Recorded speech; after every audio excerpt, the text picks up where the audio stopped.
कि दुनिया में अगर हम नजर दौड़ाएं तो हमारे पास सबसे कीमती चीज ईमान है।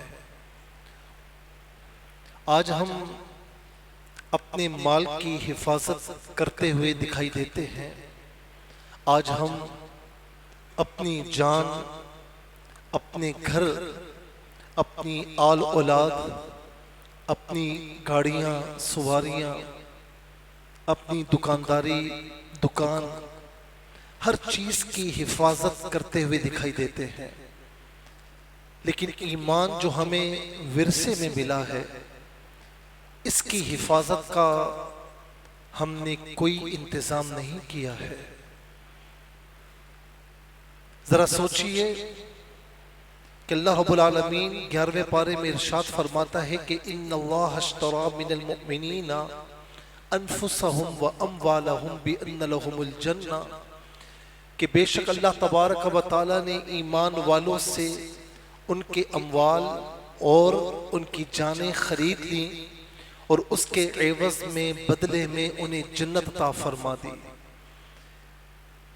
ये ईमान ऐसी कीमती चीज है कि अंबिया अलैहिमुस्सलाम, हजरात सहाबा इकराम, हजरात अहले बैत अतहार रिदवानुल्लाहि अलैहिम अजमाइन, उन्होंने इसी ईमान की खातिर कितनी बड़ी बड़ी कुर्बानियां दी हैं। लेकिन आज हमें हमारा ईमान कहाँ पर है हमें खुद नहीं पता। हमें खुद इसका एहसास नहीं कि हमारा ईमान मजबूत है या हमारा ईमान कमजोर है।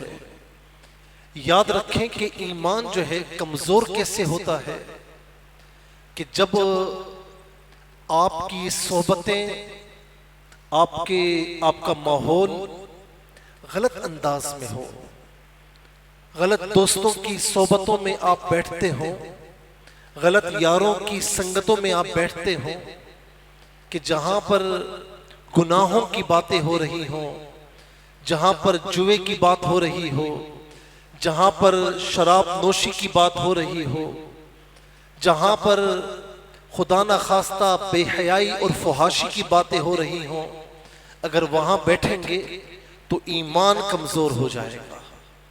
रफ्ता रफ्ता ईमान कमजोर होते होते यूं समझ लीजिए कि रुखसत हो जाएगा, हमें मालूम नहीं होगा, खुदा न खास्ता। और नेक लोगों की सोबत में बैठेंगे, अल्लाह वालों की सोबत में बैठेंगे, अल्लाह की बातें और उसके रसूल अलैहिस्सलाम की बातें, कुरान की बातें सुनते और सुनाते रहेंगे, तो ये ईमान मजबूत से मजबूत होता चला जाएगा। हम नहीं कहते कि खाना काबा को देखते हैं तो कहते हैं ईमान ताजा हो गया है, मस्जिद नबवी को देखते हैं तो देख कर कहते हैं कि ईमान ताजा हो गया। और जब कभी ऐसी महफिल में जा बैठे कि जो शरीयत के मिजाज की महफिल ना हो, तो फिर क्या होता है कि दिल गुनाहों की तरफ रग़बत करता है। फिर गुनाहों से जितना करीब होंगे ईमान से उतना दूर होते चले जाएंगे। इसी तरीके से ईमान सहीहुल अकीदा लोगों के साथ बैठने से मजबूत होता है, जो आपको बताएं कि अल्लाह ताला की जात क्या मकाम रखती है, जो आपको बताएं कि रसूलुल्लाह सल्लल्लाहु अलैहि वसल्लम की जात करीमा अल्लाह के नजदीक, हमारे नजदीक कितनी मुअज़्ज़म है, कितनी मोहतरम है। हजरात सहाबा इकराम और अहले बैत अतहार, औलिया कामिलीन, ये कौन नुफूस कुदसिया है। जब हम इनके बारे में सुनते हैं तो ईमान और मजबूत होता है। और जब ऐसे लोगों की बातें सुने कि जो बज़ाहिर तौहीद की बातें कर रहे हों और तौहीद को बयान करते करते रिसालत के मनाफी बातें कर रहे हों, या सहाबा किराम और अहले बैत अतहार के बारे में मनफी बातें कर रहे हों, या उम्मत के औलिया कामिलीन के बारे में कहते हो कि ये कुछ भी नहीं है, ऐसी बातें सुनने से, ऐसी सोबतों में बैठने से रफ्ता रफ्ता ईमान कमजोर हो जाता है। आइए हम देखते हैं कि ये ईमानी जज्बा था कि हजरात अंबिया इकराम अलैहिमुस्सलाम किस तरीके से बड़ी बातिल कुव्वतों से टकरा गए। नूह अलैहिस्सलातु वस्सलाम अकेले शख्स थे, अल्लाह के नबी अलैहिस्सलाम,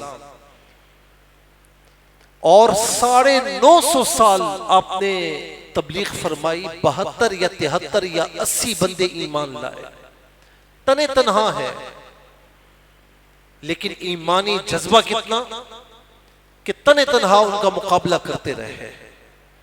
फिर कश्ती बनाई और बिल आखिर अल्लाह तबारक व तआला ने कश्ती में सवार आप और आपके साथ जो ईमान वाले हैं उनको किनारे पर लगाया और बाकी तूफान नूह में बह गए। फिर आप देखिए कि मूसा अलैहिस्सलातु वस्सलाम, पूरा माशरा बुत परस्ती में है। कोई सितारों की पूजा कर रहा है, कोई सूरज की पूजा कर रहा है, कोई चांद की पूजा कर रहा है। आप तने तन्हा तौहीद के अलमबरदार बनकर खड़े हैं। जब अल्लाह रब्बुल आलमीन ने फरमाया कि इज़हब इला फिरऔन इन्नहु तग़ा, कि जाइए फिरौन के पास कि वो सरकशी कर रहा है। फिरौन कोई मामूली आदमी था, उस दौर का इंतहाई ताकतवर आदमी था। उस दौर में उसके सिवा उतना ताकतवर कोई और मखलूक में नहीं था, खुदाई का दावा करता था। मूसा अलैहिस्सलातु वस्सलाम ने जब अल्लाह ताला का हुक्म आया तो ईमानी जज्बा ऐसा कि तने तन्हा फिरौन के सामने पहुंच गए और उसकी खुदाई को झुटलाया। जादूगरों से मुकाबला हुआ, आपने हार नहीं मानी। अल्लाह तबारक व तआला ने आपको फतह व नुसरत अता फरमाई। इब्राहीम अलैहिस्सलातु वस्सलाम को देखिए, नमरूद पूरी दुनिया का हुक्मरान, पूरी दुनिया का बादशाह, ये वो शख्स था कि जिसे अल्लाह रब्बुल आलमीन ने पूरी दुनिया की हुक्मरानी अता फरमाई थी। इंतहाई ताकतवर शख्स, उसके सामने किसी की मजाल नहीं थी कि कोई सर उठाकर बात कर सके। इब्राहीम अलैहिस्सलाम ने बचपन से उसी माशरे में, तारीक माशरे में आंख खोली, लेकिन ईमानी जज्बा ऐसा कि शुरू से तौहीद की दावत देते रहे, तौहीद की दावत देते रहे। यहां तक कि आपकी कौम, बल्कि आपका चचा आज़र, वो भी काफिर, बिल आखिर उसने भी आपको धमकियां दी कि मैं तुझे घर से निकाल दूंगा, मैं तुझे अपने से जुदा कर दूंगा। लेकिन आपने उनके सामने आप खड़े रहे, ईमानी जज्बा नहीं छोड़ा। फिर एक वक्त ऐसा आया कि आपकी कौम, उनका कोई इवेंट था, उसमें जा रही थी, आप नहीं गए। आपने पीछे सारे बुतों को तोड़ा और कुल्हाड़ा बड़े बुत पर रख दिया। वो कौम वापस आई, मामला नमरूद तक पहुंचा। नमरूद ने इब्राहीम अलैहिस्सलाम को बुलाया, तने तन्हा पहुंच गए। तुमने तोड़ा है ये, अंत फ़अलता हाज़ा बिआलिहतिना, हमारे इलाहों के साथ तूने ये मामला किया। आपने बड़ा हकीमाना जवाब दिया। आपने फरमाया कुल्हाड़ा आला कत्ल जिसके कांधे पर है उससे पूछो, मुझसे क्या पूछते हो। सर झुका कर गए, मशवरा करते रहे, उल्टे कदमों वापस आए और कहने लगे कि इब्राहीम आप जानते हैं कि ये बोल नहीं सकते। फरमाया मैं भी यही कहता हूं, जो बोल नहीं सकता, जो सुन नहीं सकता, जो तुम्हें नफा और जरर नहीं पहुंचा सकता, जो अपने वजूद से पड़ी मक्खी उड़ा नहीं सकता, मच्छर उड़ा नहीं सकता, वो तुम्हारा खुदा कैसे हो सकता है। और फिर नमरूद ने कहा कि वन सुरू आलिहतकुम, अपने इलाहों की मदद करो। आग जलाई और आग इतनी अजीम कि मीलों ऊपर कोई परिंदा अगर उड़ रहा होता, उस आग के ऊपर से गुजरता तो जलकर खाकिस्तर होकर आग में गिर जाता। जब आग में डाला जाने लगा तो जिब्राईल अलैहिस्सलाम पहुंचे कि अल्लाह के खलील कोई हुक्म हो तो फरमाइए। फरमाया ना, इस हाल में मेरा रब मुझे देख रहा है, मुझे कुछ होगा, मेरा रब मुझे देख रहा है। यही कुर्बानी का समर था। कुर्बानी का समर था कि आप आग में कूदे तो रब्बे करीम ने सदा लगाई, कुलना या नारू कूनी बर्दम व सलामा। ए आग तेरी सिफत जलाना है, खबरदार मेरा खलील तुझ में आ रहा है, जलाना मत, ठंडी हो जा। और ठंडी ऐसी हो कि ठंडी भी हो, सलामती वाली भी हो। इसी तरीके से बच्चा अल्लाह के ज़बी इस्माइल अलैहिस्सलाम बड़ी मिन्नतों के बाद पैदा हुए, बड़ी मन्नतों मुरादों के बाद पैदा हुए। जब 8, 9 या 10 साल के हुए या 12, 13 साल के हुए तो हुक्म हुआ कि इन्हें ज़िबा किया जाए। वहां भी छुरी चला रहे हैं, छुरी चलती नहीं तो गुस्से से उठाकर फेंकते हैं और फरमाते हैं कि छुरी चलती क्यों नहीं। छुरी ज़बान हाल से कहती है कि अल्लाह के खलील आप एक मर्तबा कहते हैं कि छुरी चल, मेरा रब मुझे 70 बार कहता है कि चलना मत, तेरे नीचे मेरा ज़बी इस्माइल अलैहिस्सलाम है। तो अकल के पीछे जाएंगे तो याद रखना कि बहुत सी बातों से पीछे हट जाएंगे, लेकिन जब इश्क की गर्मी आपके अंदर होगी तो फिर आप तने तन्हा किसी का भी मुकाबला करने के लिए तैयार हो जाएंगे। अल्लामा इकबाल ने फरमाया कि इश्क की गर्मी से है मारिका कायनात, इल्म है मकाम सिफात, इश्क है तमाशाए ज़ात। अल्लाहु अकबर। फिर फरमाते हैं कि इश्क पे बिजली हराम, इश्क पे हासिल हराम, इल्म है इब्नुल किताब, इश्क है उम्मुल किताब। इश्क फरमूदा कासिद से सबुगा में अमल, अकल समझी ही नहीं माना है पैगाम अभी, बेखतर कूद पड़ा आतिशे नमरूद में इश्क, अकल समझी ही नहीं, अकल है महवे तमाशाए लबे बाम अभी। अकल धरी की धरी रह गई, लेकिन जिसमें इश्क था उसने अपना बेटा भी अल्लाह ताला की बारगाह में कुर्बान करने का इरादा कर लिया। जिसमें इश्क था, जब आग जलाई गई तो अपने आप को अल्लाह ताला की खातिर आग में डालना भी गवारा कर लिया। फिर इसके बाद देखें हुजूर नबी करीम सल्लल्लाहु ताला अलैहि वसल्लम कितनी तकलीफें बर्दाश्त फरमाई आपने। यहां तक कि उन्होंने कहा कि आपको दौलत चाहिए, किसी से शादी करनी है, किसी से निकाह करना है, सरदारी चाहिए, सब कुछ देते हैं, लेकिन अपना मिशन छोड़ दीजिए। आका अलैहिस्सलाम ने क्या फरमाया जनाब अबू तालिब से? फरमाया कि चचा जान, ये मेरे एक हाथ में सूरज और एक हाथ में चांद भी रखने के लिए कह दें तो खुदा की कसम मोहम्मद सल्लल्लाहु अलैहि वसल्लम अपने मिशन से पीछे नहीं हटेगा। अल्लाहु अकबर।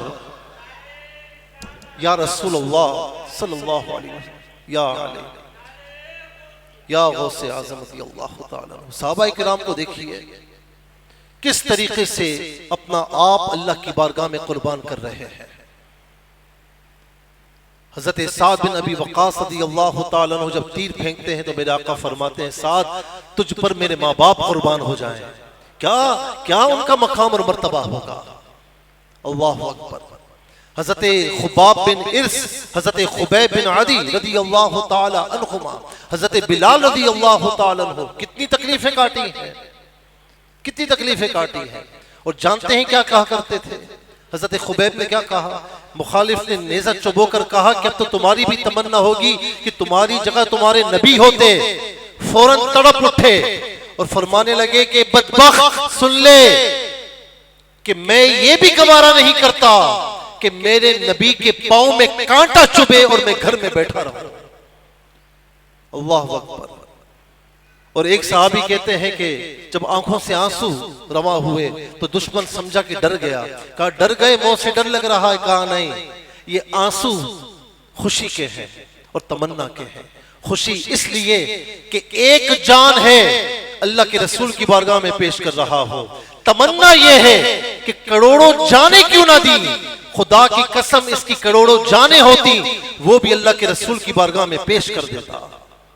करूं तेरे नाम पर जान फिदा, बस एक जान दो जहां फिदा, दो जहां से भी नहीं जी भरा, करूं क्या करोड़ों जहां नहीं। फिर आप ये देखें भी मुहर्रम के अय्याम गुजरे, इमाम हुसैन रज़ियल्लाहु ताला अन्हु तने तन्हा आपका खानवादा। यजीद क्या चाहता था कि वो बैत कर ले, खामोश हो जाए। मैं जो निजाम लाना चाह रहा हूं इस निजाम के आगे खामोश तमाशाई बन जाए। आपने ये गवारा नहीं फरमाया। कितनी सौबतें बर्दाश्त की, अपना पूरा खानवादा अल्लाह की बारगाह में लुटवा दिया। अल्लाहु अकबर, पूरा खानवादा लुटवा दिया, अपने आप को ज़िबा करवा दिया, अपना सर तन से जुदा करवा दिया, अपने बेटे अपने भतीजे अल्लाह की बारगाह में कुर्बान कर दिए। लेकिन ईमानी जज्बे के साथ खड़े रहे, कुर्बानी दे दी। अपने नाना का जो दीन उजाड़ा जा रहा था उसे बचा लिया। जिस नाना के दीन के बाग को खाली किया जा रहा था आपने अपने खून से उसे बचा लिया। जिस नाना के दीन के झंडे को सरनिगू किया जा रहा था आपने अपना खून देकर, अपनी कुर्बानी देकर उस झंडे को फिर से बुलंद फरमा दिया। तो ये कुर्बानी का समर है कि आज हम दीन इस्लाम पर अमल कर रहे हैं। आज मक्का मुकर्रमा इस हाल में है तो इमाम हुसैन की कुर्बानी का समर है। मस्जिद नबी आज हम देख रहे हैं, दीन इस्लाम हम तक मिन मान पहुंचा तो ये इमाम हुसैन रज़ियल्लाहु ताला अन्हु की कुर्बानी का समर है। क्यों कहते हैं कलमा तौहीद है तेरी शहादत ए हुसैन, तू ना रह जाता, तू ना रह जाता तो ना होती सदाकत ए हुसैन। तेरी कुर्बानी से मिलता है एक दर्स हयात, हम कैसे भूलें तेरा यौम शहादत ए हुसैन। एहतमाल आने का है फिर से यजीदियत का दौर, फिर जहाने नो को है तेरी जरूरत है हुसैन। हाल मेरा कुछ भी हो पर मेरा अकीदा है यही, बख्शवाएगी मुझे तेरी मोहब्बत ए हुसैन। इमाम हुसैन ने सब कुछ कुर्बान किया, लेकिन आज हम क्या कहते हैं कि इमाम हुसैन हार गए? माज़अल्लाह नहीं कहते ना, क्या कहते हैं? इमाम हुसैन जीत गए, यही कहते हैं ना। क्यों? बज़ाहिर तो आप शहीद हुए लेकिन मकसद जीत गया, मकसद जीत गया। तो हम ये कहते हैं कि इस्लाम जिंदा होता है हर करबला के बाद। हम ये कहते हैं कि मारिका करबला वो था, वाहिद मारिका था जिसमें मारने वाला हार गया और हमेशा के लिए हार गया, और शहीद होने वाला जीत गया और हमेशा के लिए अमर हो गया। अल्लाह तबारक, अल्लाहु अकबर, या रसूलुल्लाह सल्लल्लाहु ताला अलैहि वसल्लम, या अली। अल्लाह ताला हमें भी, अल्लाह ताला हमें भी ये कुर्बानी का जज्बा अता फरमाए, हमें भी हुसैनी किरदार नसीब फरमाए। अपना ईमान अपने मफादात के लिए ना बेचिए, अपना ईमान अदालत में मामूली शहादत के लिए ना बेचिए, अपना ईमान झूठ की खातिर ना बेचिए, अपना ईमान जालिम के साथ खड़े होकर ना बेचिए, अपना ईमान गुनाहों की जिंदगी में मशगूल होकर ना बेचिए, अपना ईमान अदालत में झूठी गवाही देकर ना बेचिए। खुदा के वास्ते इस ईमान पर इस्तिकामत इख्तियार करें। अल्लाह ताला दुनिया में हम सबको उरूज अता फरमाएगा। आमीन।